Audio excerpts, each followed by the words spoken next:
I was 9. My mom was in a bad car accident.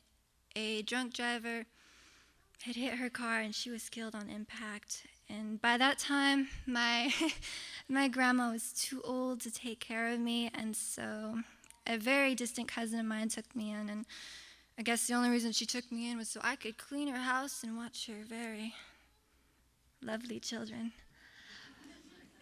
But anyways, while I was there, her husband had also decided to take advantage of having a young girl in the house, if you know what I mean.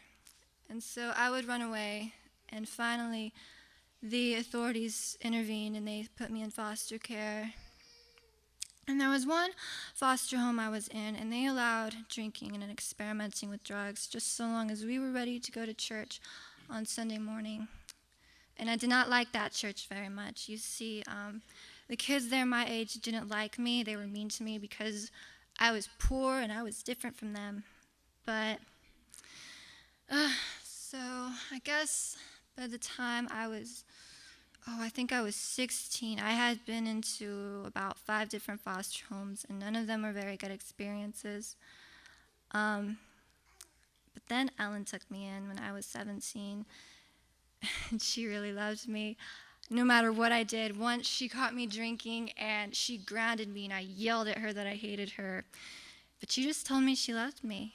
And then another time I had run away, and she looked for me until she found me at some boy's house where his parents were away for the weekend, and she made me go home with her, but in the car ride home, she just told me she loved me and how much she cared about me, and that God loved me too. And I remember every Sunday morning she would ask me to go to church with her, and I would say no because church is church.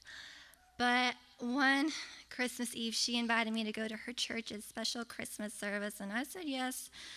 I don't know why I said yes, but I do know that when I was on my way there, I was petrified because all of those feelings I had felt from being a kid in a church where people were just so mean to me just welled up inside. But when I walked in through those doors, everyone was different, you know. The ladies, they all came up to me and said hi, and then the youth leader introduced himself and invited me to go to church with him on Wednesdays. And so I started attending youth group, and that was amazing. And then I was off to college, and I guess there I decided that I didn't really have time for church or God or any of that, so I didn't go very much anymore. And then one Christmas time around, I think it was my freshman year, I came into this coffee shop, and Gabe asked me what my going home plans were for Christmas, and I told him I don't have any. Money was just way too tight, and so I probably wouldn't be going home for Christmas at all, my college life. And so he invited me to go to church with him and his wife, and I was like, okay, all right, I can just go on Christmas and then be done with it, and I won't have to deal with it until Easter when he invited me again. And so I was set because I had my 2 giants down. And then I would come in here with all of my friends, and then sometimes I would come in by myself, and Gabe would talk to me about the love of Jesus Christ and how Jesus died for me and took all my sins and pain on himself so I wouldn't have to deal with it. And it was on the next Christmas Eve right over there when I accepted Jesus Christ into my life. My life has never been the same since. Things, they did not turn rosy, and they were not perfect like I guess people think they should be, but I was given this incredible peace and a strength to get through the hard places. And so I started to attend church regularly, and that's where I learned that there are so many reasons to go to church between the giants of Christmas and, of course, Easter.